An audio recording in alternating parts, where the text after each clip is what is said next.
Back.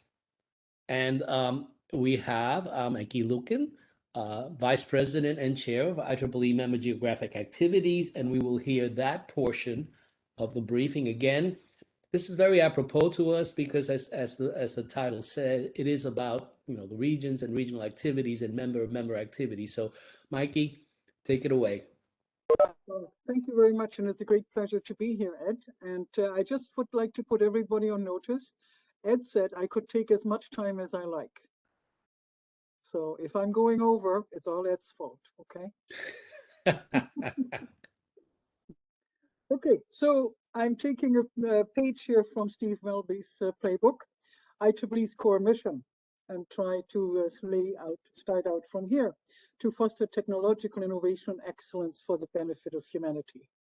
With all the IP we have, with all the volunteers, with all the human resources, and so on. So with this core mission, we have a strategic plan for IEEE. And over the last year, MGA has developed a new strategic plan, and it was approved in June. And I go into a couple of details after.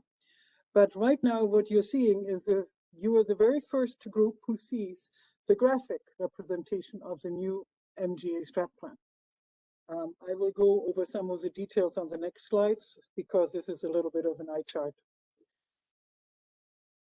So the changes that we made as we discussed the strategic plan and the update to it is to really focus on the members' growth and development through the members' life cycle, to extend the wording of our selves in terms of our professional affiliations from engineers to engineers, scientists, and technologists.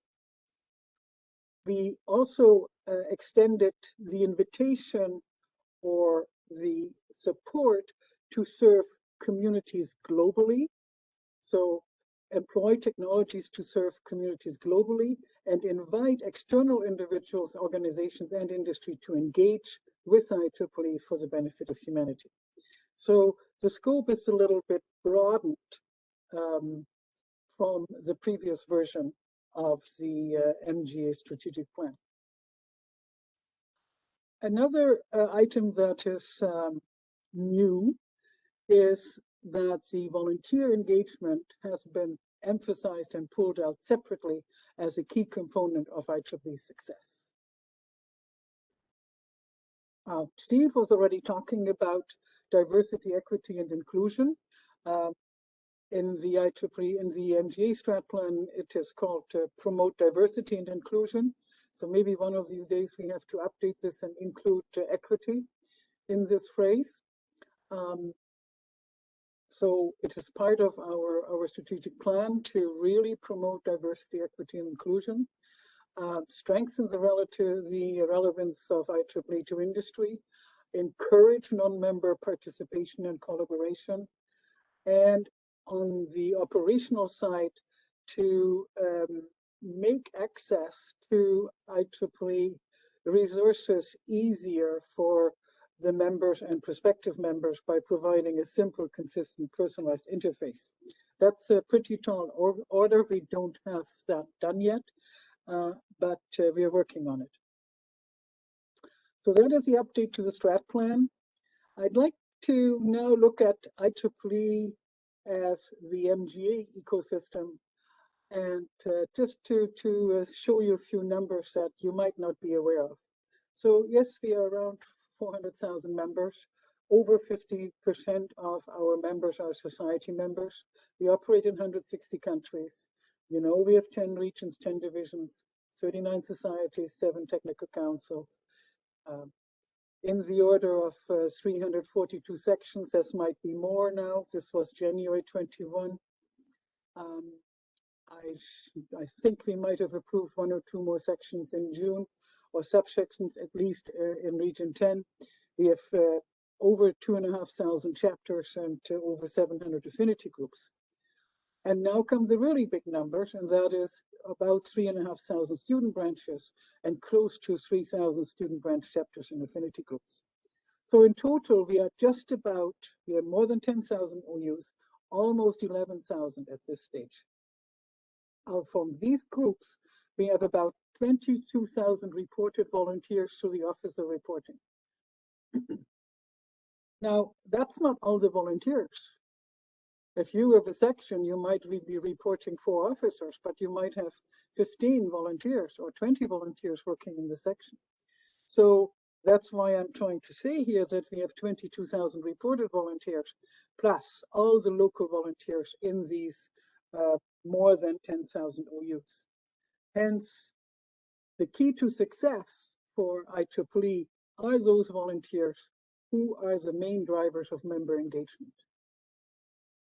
And what do they do? Well, in MGA, we work on local networking interaction events, so local engagement with members and community members, career enhancement, volunteering, which is, and somebody corrected me the other day, soft skill development is probably not the right word to use anymore. We should call it essential skill development. Okay, so I will update this. But we always fall into this trap of using words that we have used for a long time. So volunteering is a major way of developing essential career skills. So what have we been focusing on in terms of developing some of the programming in MBAs this year? So we do have a working group that is shared by Lance Fung on ethics and misconduct. So in IEEE at the board level, we have approved a new system where people, members or non-members, can essentially voice a complaint against other IEEE members. And this system essentially needs to be interfaced with the various OUs if the complaint is a complaint that is related to that OU. So it could be with publications, it could be with an NGA type volunteer complaint. So this working group is trying to ensure that our processes in NGA are fully aligned with the approved new processes by the IEEE board. Then we've got some MGA ad hoc committees, one on region realignment that's now shared by Celia Desmond, one on MGA digital strategy that's shared by Gerardo Barbosa, and is a parallel ad hoc to the equivalent one in TA that's shared by Don Tan. Jim Jeffries is continuing to share an ad hoc on implementation of Sections Congress 2020 recommendations. Loreto Aronano is continuing the ad hoc on the future of Sections Congress. And Deepak Mathur has kindly volunteered to share an ad hoc on the MGA surplus allocation process that reports to the MGA FinCon. Then we have joint ad hoc committees. One of them is on improving chapter support, joined with TA, and is co-chaired by Gilles Gostin and Bob Rassa. And we have the IEEE and Sustainable Development, joint ad hoc with SA, TA, EA, Humanitarian Activities Committee, IEEE USA, and is co-chaired by Ed. Thank you, Ed. Rob Fish and Bruno Meyer. There's a joint working group on local groups.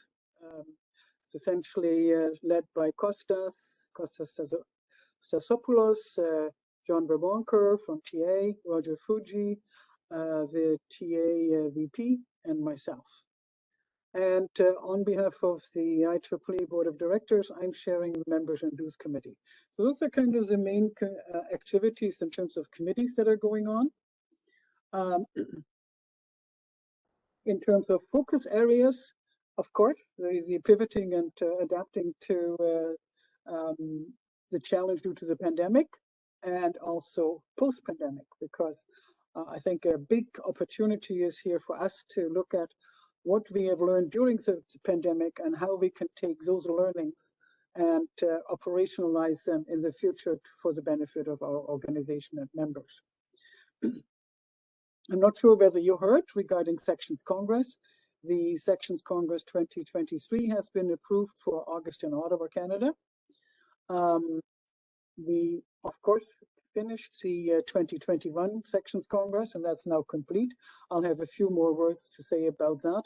And we're still working, of course, on the implementation of the recommendations. Next Generation Finance, Next Gen Finance is taking a big chunk of volunteer and staff efforts, has been for quite some time, and it's now been rolled out in various phases. So I think Steve was already mentioning a couple of things about that, so I'm not going to get into details. Focus overall in MGA is on strengthening member and non-member participant and volunteer engagement in whatever we do, in particular at the local level, enabling the volunteers through better tools, and those focus areas are to a large extent expressed in the priority projects. And I believe CJ will be talking a bit more about the priority projects, but this is the type of chart that we roll out in MGA every year. The projects have funding associated with them, and they're executed, implemented through collaboration between volunteers and staff members. And so you see here, like 3 to 5 years due is the Sections Congress. Dues is a Sections Congress recommendation. You see a tool inventory, volunteer engagement, the vAssist virtual assist pilot, and so on. Okay, so let's talk about some of the initiatives that have been carried out and their impact. So as the pandemic did not finish within 2 or 3 months, like some people had hoped, in November last year, MGA got the approval from the board to essentially move forward with a 50% discount for all the student dues for up to 3 years. So this came into effect. It was through a coupon in mid-December. And up to now, about 35,500 students have used this promotion code. Some students, of course, had already renewed, so they were encouraged to get a credit that was applied to the 2022 dues. The result of this code is vastly differing around the globe. India essentially makes up 50% of the overall response. Region 10 accounts to about 65% of the response. The US regions account for just 10%. And Canada is, like Region 7, is performing similarly. I have a couple of more numbers on the next slide for you afterwards. So the result is that student recruitment is really up about 12% year over year. And the retention rate is up by more than 50%, which is significant because the students are our future. This is very significant for our organization. What we also see, because the student discount coupon is not just for undergraduate students, it's also for graduate students, that the young professionals numbers are up and that the women in engineering numbers are up. And they're up due to the students, because women engineering is charged separately, has a fee associated of $25 for professional members, but no fee for student members. So if a student renews and is interested in women engineering, they just click or signs up, click a box, and they are members of women engineering. So we see this increase in women engineering and young professionals as well. One of the societies bought into this promotion. The Computer Society increased by about 800 students. And I'd just like to encourage you very strongly, all of you, to work towards using this Future 50 coupon rollout for 2022. That is going to start in September with a full promotion plan, but you can start now because the kit, the information is at this link where at the brand experience link. And so you can post it on your websites and tweet and et cetera, et cetera. Having only 10% take up in the US and in like in North America overall, really shows us that there must be a huge opportunity to better the uptake as we are hopefully returning to face-to-face education. So one of the reasons that I just implied indirectly that we think the uptake is not there in North America is because most of the universities and colleges had moved to online education, and hence there was not much interest by the students in IEEE. Another reason that may very well have contributed significantly as well is that many foreign students are not in North America this year or last year. They did not return to campus in September last year. So it'd be very interesting to see how those numbers shift over the next 8 months. Just to show you the trends of student members and graduate student members by country. So India is between 2010 and 2020.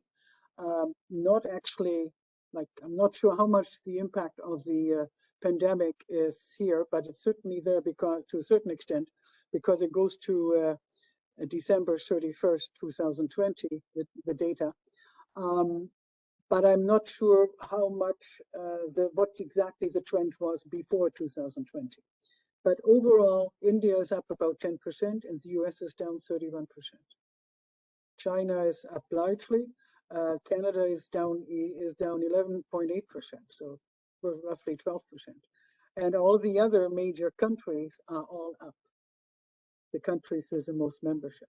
So I think we need to really seriously look at why the student membership has been declining in North America, and whether this is solely caused by the pandemic or whether there are other reasons, and see how we can countermand this. Okay, let's talk about some highlights. Oh, just a sec, one other point. We have another DOOS campaign, and that relates to the graduating student who becomes now a professional. So somebody who is finished being a student, graduate student or student, and continues IEEE membership as a full professional. So as most of you know, in the first year, if it is a directly continued membership, these young professionals have a discount of 50%. So in its second year, we have a discount of 25% for the second year of professional membership. And we want to see whether that will increase the retention of those young professionals. So you may also talk to your students and say, look, this is a good time to continue being an IEEE member right away, because you can take advantage of the 50% discount in the first year and a 25% discount in the second year. Okay, now let's talk about highlights. I mentioned Sections Congress already, and I'll have a couple more words to say about that. Then the International Leadership Conference online. Again, had a very good participation due to the online method of conference delivery, because quite a few people apparently came who would otherwise not have been able to join. I mentioned the strategic plan, talked about the next gen finance modules, and the Future 50 discount campaign. Many more highlights could be mentioned in the affinity groups, the sections, in the branches, and Overall, many groups have been taking advantage of the online communication to invite people globally to their local events, for example. So the Sections Congress was under the tagline of leading our global technical community, and was very well executed. And I'd like to just share a couple of suggestions, like train, learn, mentor, find a mentor, meet locally, invite others, have fun. I will leave the slide with you. And I'd like to quote Ed, that's the very last line here, consider the power of the ask if you're looking for volunteers. All the sessions are available in the Center for Leadership Excellence. There are some terrific recordings there. So please take advantage of these recorded sessions and maybe use them here and there to train new volunteers. So the focus really for essentially all of us is to grow the impact of IEEE's mission. And that is actually engagement through a common purpose, or as engagement through a common purpose that works best. So we're leading our global technical community to deliver on IEEE's mission. And the best way to do that is to find alignment between our target audience and the mission of IEEE and our values in order to have this goal in common. So as I was listening to the Sections Congress presentations, it really occurred to me that we maybe really should talk about how we learn about the value of our target audience, how we find out about their interests and about their needs. And maybe we sometimes don't spend enough time doing that, because only when we do that can we align our delivery with the value and the needs and the wants of the target audience.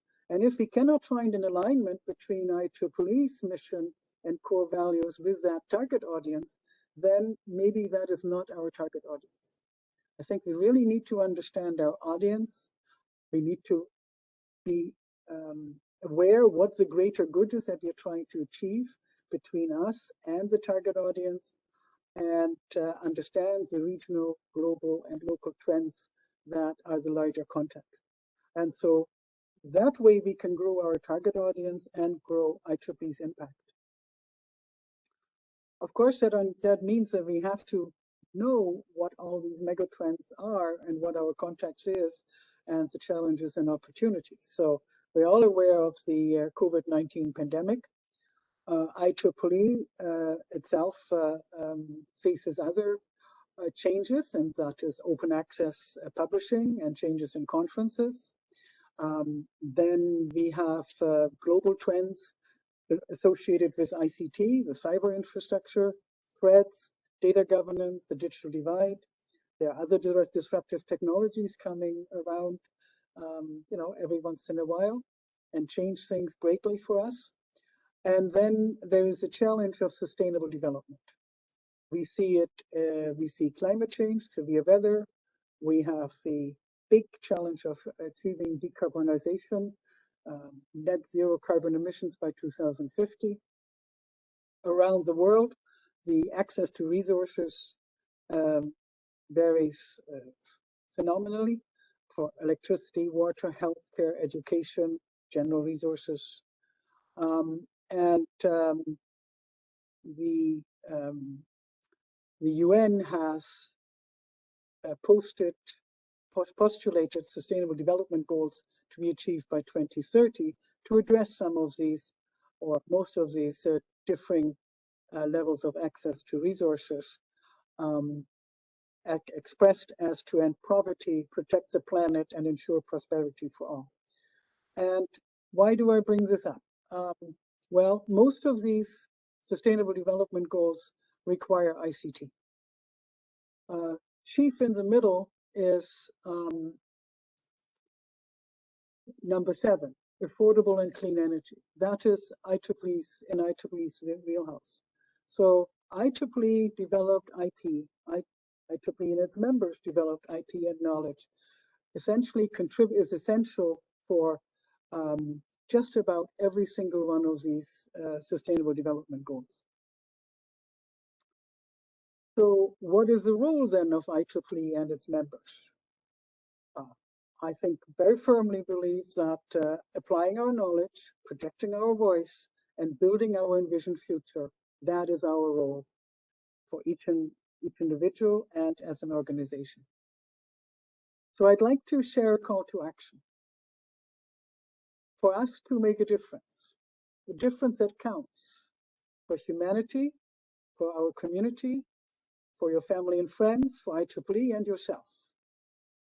And let's never forget that collaborating, cooperating, and partnering usually gets us more than 1 + 1 is 2. Usually it is 3, 4, 5. I don't know how many times the impact as individuals working alone. All of this to foster technological innovation and excellence for the benefit of humanity. We at IEEE take the I am out of the word impossible to make the better world possible.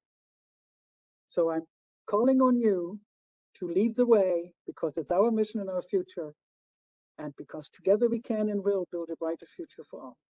And just by being here, you are building it now. Thank you very much. Thank you, Maike. Do we have questions for Maike? We have a few minutes. I just had one quick one, Maike. With Sections Congress in 2023 in August, do you have any specific dates? I'm going to just refer to CJ, but I can certainly get you the dates. I'd appreciate it only because I shortly have to start planning for this Region 1 meeting in 2023. Okay. And I don't want to, get in the way of Sections Congress. Yes, certainly will. I should have looked it up. My apologies. No apologies. But the contract is being negotiated, so we do have the Okay. dates. We do have the dates, yes. I wanted to give you one other thing if you want to afterwards look at the deck, and that is the membership distribution between the different regions. So if you're really interested in membership numbers, you may want to have a look at it, how different regions have different proportions of life members, students, graduate students, and so on. There is a question by, of course, my treasurer, who says, regarding MGA surplus, are we talking annually in millions and hundreds of thousands of dollars for allocation purpose? Are these surpluses deliberate and planned in relation to budget? I think that one of the things that the community is doing, that the committee is doing to say, all right, given these, the surplus, there are some rules on how we can deal with surpluses, but I think that is being fully reassessed by the group. But yes, it is a lot of dollar because MGA can run significant surplus. Maike, would you like to comment on that, or CJ will when she gets on? Sure, I can do that. Of course, so in some years, MGA generates a surplus, usually not in the Sections Congress years. But there are rules by IEEE that the surplus can be used, and any surplus that, say, like we are in 2021 right now, MGA did not expend its entire budget last year, so any surplus under the various rules that could be spent would have to be spent on projects that have to be finished by the 31st of December in 21. Now, the issue is that we only find out relatively late into the year what the surplus is, because of course all the books have to be closed and so on. So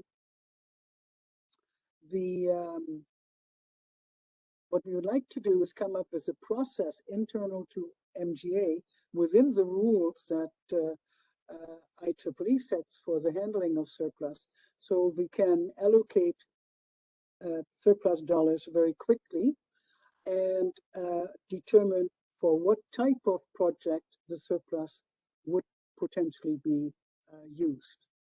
Okay, so we have a little subcommittee to look at how to handle surplus in general for MGA, as opposed to when surplus comes available, looking at how we allocate it. So we have a process and don't have to think about the process again. I guess that's the best way to put it.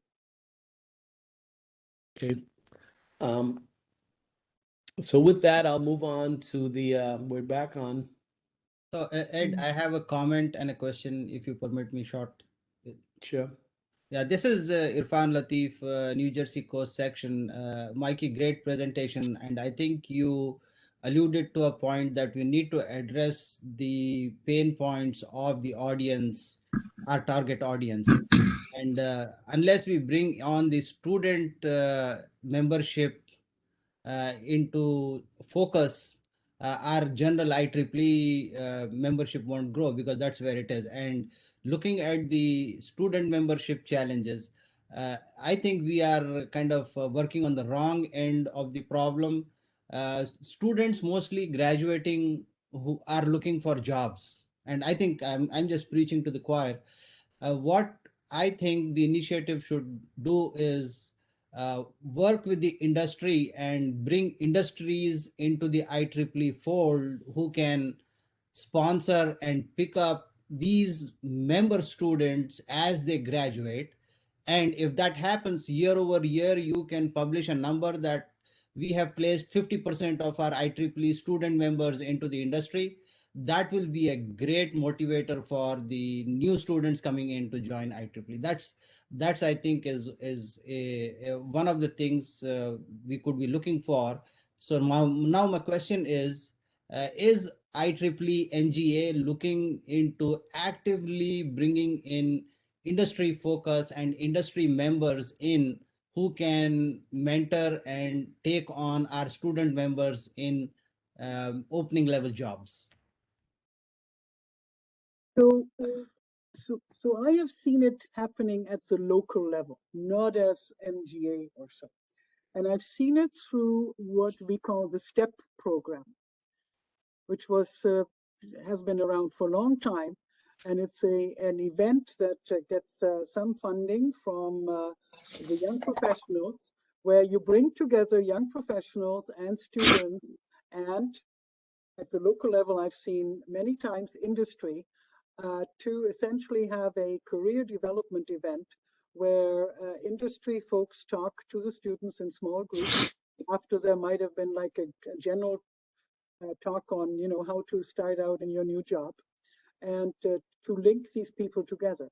But it is by convening these STEP events that you have a tremendous opportunity to bring those three groups together. I think that is a good initiative, and that is kind of partially might work where there are large employers and industries. But I think if you look at the national trend and the direction, the 10 largest employers in the country today are Amazon, Google, AWS, Facebook. So we want the biggest employers to be in the fold of IEEE, picking up people from IEEE membership. I think that will generally pull the membership in all sections in general. So we need to work at national level with the top employers, if you will. Well, we'll give that some thought and see how that could be done. Of course, we do have the opportunity function within Collaboratech, so we could bring people together there as well. Yeah. Okay. Also understand so that the Microsofts and so on, they go onto university campus and they recruit, whether somebody is IEEE member or not. They recruit very much. As Ed and Bob Pellegrino and others know, I am part of the New Jersey section, which is a fast dwindling, scarce commodity. So I'm passionate about growing our membership. So I would be happy to volunteer and help if you have any ideas on that. Thanks. Thank you. If I can add something, I'm Ron Brown. I'm in the main section. We don't have any of those large employers here. Somehow we need to get them to recognize that there's a graduating student body here, and maybe serve them somehow with intern programs. We have a couple semiconductor firms. That's about it. Otherwise, our technology consists mostly of using information technology, and on a good day, they employ 3 engineers. But they're people like LL Bean. Yeah. And they're good users of IT. That also, I think, is another area that we can look at it for members. Enough said. Well, Thank thank you. you, Ron. All right, folks, I I need think to, a lot of this crosses over the geographic domains, you know, like people are, there's a gig economy now. People are really their own brand now. They will have different kinds of jobs, different styles of jobs. And, you know, having the days of having IBM come in and hire, you know, 200 people out of your class are probably not, you know, going to happen as often. And so, you know, for us as a professional organization, we can serve people by helping them to recognize their own personal brand, you know, and to be, you know, independent, to learn how to be an employee wherever they might live, not to move for the job, et cetera, because that's the world we live in now. Just saying. Yeah, what we see is, we see that IEEE USA has talked about this. We have seen, we understand, you know, the changing economy. Let me just say though, folks, I suggest that this is a very important discussion, and we could have the rest of the meeting on this. And so I have other things that I need to get through. The point being made here is that there are multiple places that we can and find.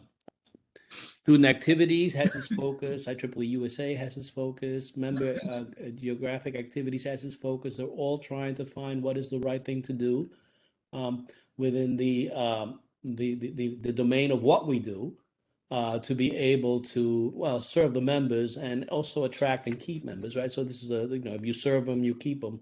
And so I think that these things are important, and comments are important, and we can get them to me, or we can get them to Maike, or we can get them to the various places. But I suggest that we do that. And of course, you know, volunteers are always accepted in any of these issues. But I would like to move on